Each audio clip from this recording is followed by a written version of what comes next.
Good morning बच्चों। मैं Prem Shankar CRCC Paramalpur अंग्रेजी की कक्षा में आपका सभी का स्वागत करता हूं। हमने पिछले वीडियो में 8वीं क्लास का अंग्रेजी की पुस्तक पाठ्य पुस्तक का 5वां अध्याय हमने देखा था, जो कि एक बहुत ही सुंदर कहानी थी।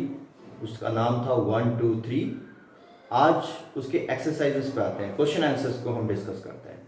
तो चलिए क्वेश्चन आंसर्स। पहला जो क्वेश्चन है, What did the king think of himself? इसका मतलब है कि किंग अपने बारे में, himself यानी अपने बारे में क्या सोचता था।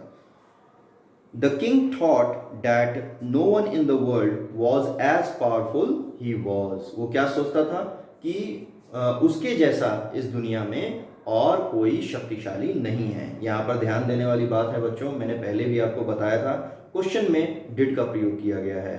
इसका मतलब कि यह पास्ट इंडेफिनिट टेंस में है, तो उत्तर भी हमको पास्ट इंडेफिनिट टेंस में ही देना होगा। और उत्तर में डिड जब हटता है तो पास्ट इंडेफिनिट में पॉजिटिव सेंटेंसेस में हम सेकंड फॉर्म लगाते हैं। तो इसलिए जब डिड हटेगा तो ये इसमें इस क्वेश्चन में थिंक यह वर्ब है, वर्ब का सेकंड फॉर्म लग जाएगा थॉट। ठीक है, तो इसलिए ये हो जाएगा the king thought that, king सोचता था कि no one in the world, इस संसार में कोई भी नहीं है, was as powerful he was. यहाँ सिमिली का प्रयोग किया गया है, as dash as powerful as he was, उसके जैसा कोई शक्तिशाली नहीं है। What did the king want his officers and servants to find out. अब ये अगला क्वेश्चन है, राजा अपने अधिकारियों और नौकरों से उसने क्या कहा फाइंड आउट करने के लिए, यानी प्राप्त करने के लिए, निकालने के लिए बाहर, यानी क्या ढूंढने के लिए कहा अपने सर्वेंट्स और मिनिस्टर्स को। तो the king wanted to ask his officers and servants to tell him what thought was in his heart. King ने अपने सर्वेंट्स और अपने ऑफिसर्स को से कहा कि what thought was in his heart, कौन से विचार उसके हृदय में हैं, यह पता लगाने के लिए कहा। But no one could satisfy the king with his answer, लेकिन कोई भी अपने उत्तरों द्वारा राजा को संतुष्ट नहीं कर पाया। यानी सभी ने बताया कि आप ये सोच रहे हैं, आप ये सोच रहे हैं, लेकिन राजा संतुष्ट नहीं हुए। So the king ordered his minister to find out someone who could guess his thought. इसलिए राजा ने अपने मंत्री को यह आदेश दिया कि ऐसे व्यक्ति को ढूंढा जाए जो उसके विचारों का अनुमान लगा सके, क्या उसके मन में क्या विचार चल रहे हैं, यह उसका अनुमान लगा सके। अगला क्वेश्चन है, how much time did the king allot to his minister. कितना समय उस राजा ने अपने मिनिस्टर को दिया था। The king allotted exactly a month's time to his minister. राजा ने एकदम एग्जैक्टली एकदम 1 महीना समय दिया था अपने मिनिस्टर को। How many fingers did the king raise the second time. दूसरे बार में, पहली बार में राजा ने 1 उंगली उठाई थी, दूसरे बार में यहाँ पूछा गया कि कितनी उंगली उठाई थी। तो दूसरे बार में कितनी उंगली उठाई थी, 3 उंगली उठाई थी। आपको याद होगा बच्चों कहानी, राजा ने पहले 1 उंगली उठाई, तो फिर जो शेफर्ड था उसने 2 उंगली उठाई, तो दूसरी बार में राजा ने क्या किया कि 3 उंगली उठाया था। तो यहीं पर ये उत्तर लिखा गया है, दूसरी बार में राजा ने 3 उंगली उठाया था। What impression do you form of the king, give your reasons for your answer.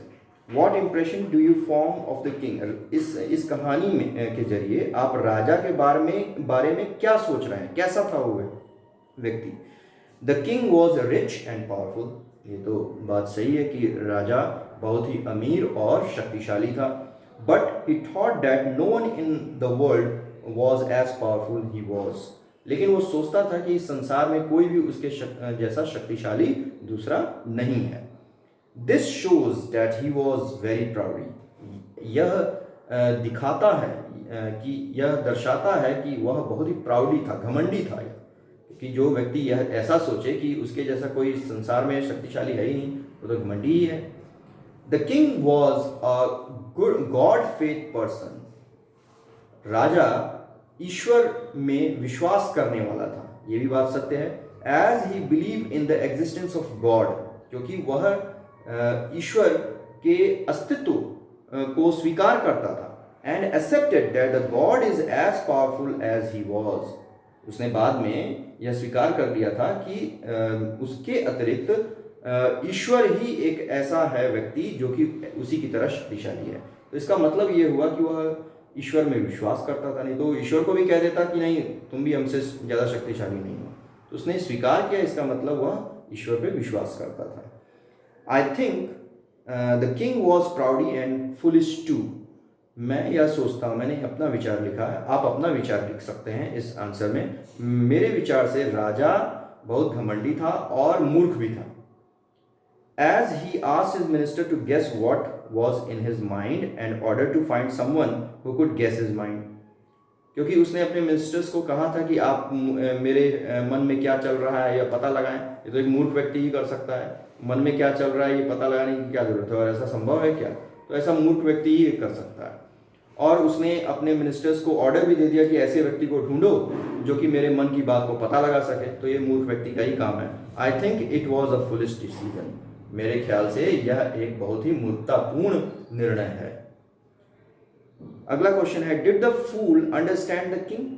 आपको क्या लगता है कि क्या जो फूल है, मूर्ख व्यक्ति जो था, शेफर्ड की बात की गई है, मूर्ख व्यक्ति राजा के मन को पढ़ पाया था, समझ पाया था? Give reason for your answer. आप अगर अपने उत्तर के लिए तर्क को देना है आपको।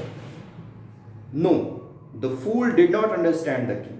उत्तर है कि नहीं, मूर्ख व्यक्ति राजा को नहीं समझ पाया था। He just imitate the king. Imitate का मतलब होता है नकल उतारना। वो जस्ट राजा का नकल उतार रहा था। राजा ने 1 उंगली दिखाई, उसने 2 उंगली दिखा दी। फिर राजा ने 3 उंगली दिखाई, पता नहीं क्या आया, उसने तेजी से इनकार में सिर हिलाया। तो वो जस्ट एक नकल कर रहा था राजा का। The fool only answer by raising his fingers and shook his head. वो बोल तो रहा नहीं था, केवल वह अपनी उंगली के इशारे से और अपने गर्दन को हिलाकर उत्तर दे रहा था। उसका मतलब कुछ भी हो सकता है।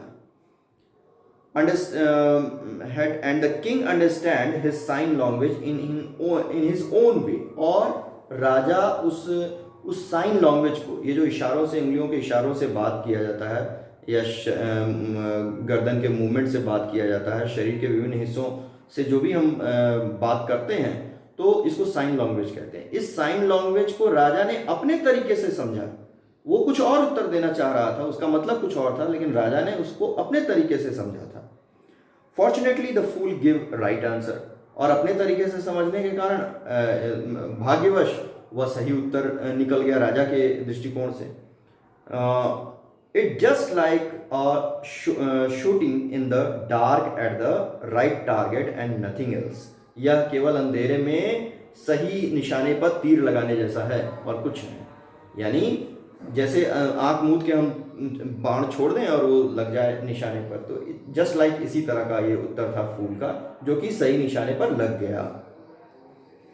Do you see any change in the Kings view about himself in para 1 and 6? यानी पैरा 1 और 6 में क्या राजा के दृष्टिकोण में आपने कोई परिवर्तन देखा है? तो यहाँ परिवर्तन है। आप पूरी कहानी पढ़ेंगे पहले पैरा में और अंतिम पैरा जो 6वें पैरा में है, तो आपको अंतर दिखाई देने मिलेगा। क्या अंतर दिखाई देने को मिलेगा? In the first para the king thought no one in his world as powerful as he was. पहले पैरा में यह दिया गया है कि राजा ये सोचता था कि उसके जैसा कोई पावरफुल नहीं है। But in para 6 he admitted that there is also God। लेकिन पैरा 6 में उसने यह एडमिट किया, उसने यह माना कि उसके अतिरिक्त ईश्वर भी शक्तिशाली है। Who is at least as powerful he was। This is the change in the king's view about himself। और यही चेंज था जो कि राजा के में बाद में आया था, दिखा या चेंज। अगला क्वेश्चन है, What did the king want to convey when he raised one finger?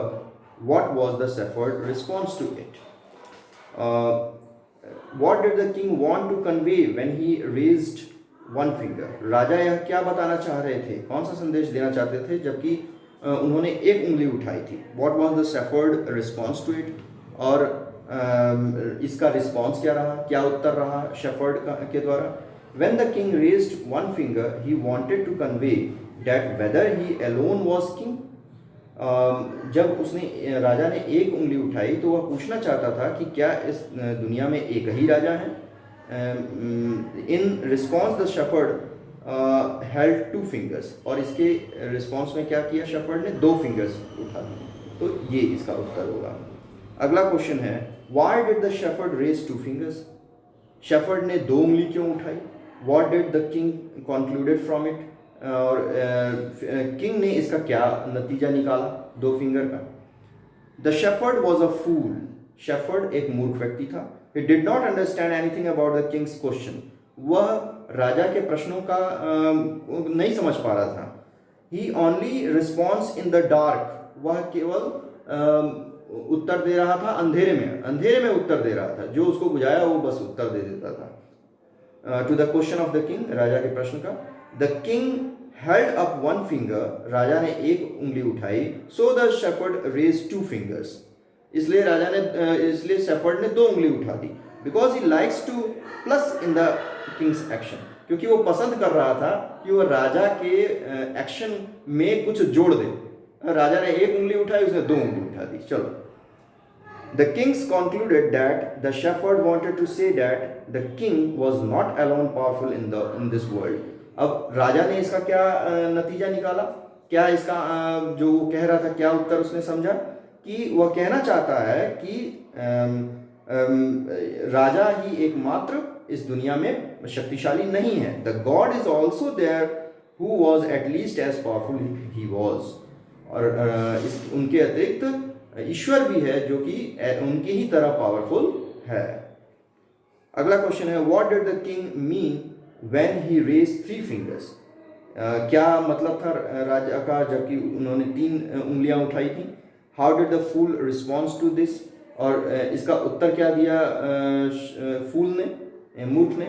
What does it show about his ability to guess. और यह उस मूर्ख व्यक्ति की अनुमान लगाने की किस शक्ति का प्रदर्शन करता है. क्या मतलब वह अनुमान वाकई में लगा रहा था. आंसर है, when the king raised three fingers, जब राजा ने तीन उंगलियां उठाई, he meant that whether there was a third one who is as powerful as the king was. उनका ये मतलब था कि क्या इस दुनिया में कोई तीसरा व्यक्ति भी है जो कि राजा के ही जैसे पावरफुल है. The fool shook his head. इस पे क्या किया मूर्ख व्यक्ति ने, अपना गर्दन ना में तेजी से हिलाया. The fool shook his head violently and tried to run away. और वहां से भागने की कोशिश की. इन द रिस्पॉन्स, उत्तर में, प्रति उत्तर में. This shows that the shepherd did not have any ability to guess. यह दिखाता है कि उस शेफर्ड के पास कोई एबिलिटी नहीं थी, उसमें वो सक्षम नहीं था पता लगाने के लिए, अनुमान लगाने के लिए कि राजा क्या सोच रहा है. He only respond in the dark which become right to the king's fortunately. वह केवल अंधेरे में राजा के प्रश्नों को समझने की कोशिश कर रहा था और उसका उत्तर देने की कोशिश कर रहा था, जो कि भाग्य से सही हो जाता था. What made the king think that others could guess what he was thinking? ऐसा क्या, किस चीज़ ने राजा को यह सोचने पे मजबूर किया कि others could guess what he was thinking, कि दूसरे वो क्या सोच रहा है उसका अनुमान लगा सकते हैं. What does it shows about his character? यह उसके कैरेक्टर के बारे में, चरित्र के बारे में क्या बताता है.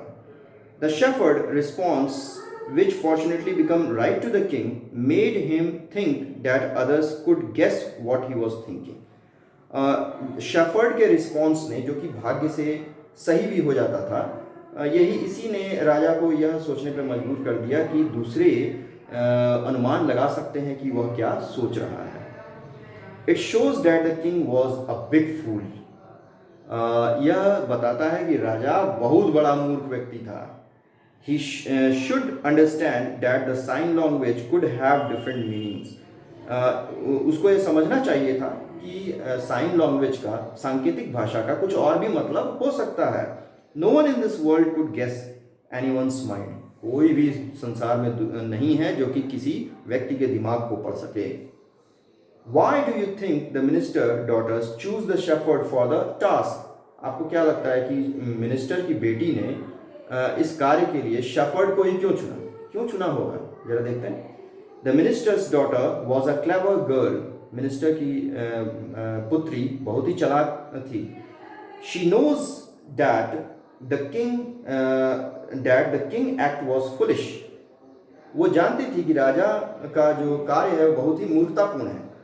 And only a big foolish man can understand the fool one, और उससे बड़ा मूर्ख व्यक्ति ही इस मूर्खतापूर्ण कार्य को समझ सकता है। So she choose the shepherd for the task because the shepherd was a fool, इसलिए उसने इस कार्य के लिए उस शेफर्ड को चुना क्योंकि वो मूर्ख था, वो राजा से भी बड़ा मूर्ख था, और अपने से बड़े मूर्ख व्यक्ति भी वो राजा की मूर्खतापूर्ण कार्य को समझ सकता है, उसका ये मानना था, इसलिए उसने शेफर्ड को ही चुना। अगला क्वेश्चन है, हाउ कैन यू से that the king was satisfied with the shepherd answer, आप कैसे कह सकते हैं कि राजा शेफर्ड के आंसर से संतुष्ट हुआ। The king was satisfied with the shepherd answer, हम ये कह सकते हैं कि राजा शेफर्ड के आंसर से संतुष्ट हुआ। If he did not satisfy he did not raise his fingers twice, अगर वो संतुष्ट नहीं होता तो दोबारा वह 3 उंगली, जो दूसरी बार में 3 उंगली उठाया वो नहीं उठाता, पहली बार में वो संतुष्ट हो गया इसलिए उसने आगे भी इस कार्य को जारी रखा, तो हम ऐसा कह सकते हैं। चलिए बच्चों, आगे भी कुछ एक्सरसाइजेस हैं इस लेसन में, नेक्स्ट वीडियो में हम इसके आगे के एक्सरसाइजेस लेके आएंगे। Till then good bye and take care.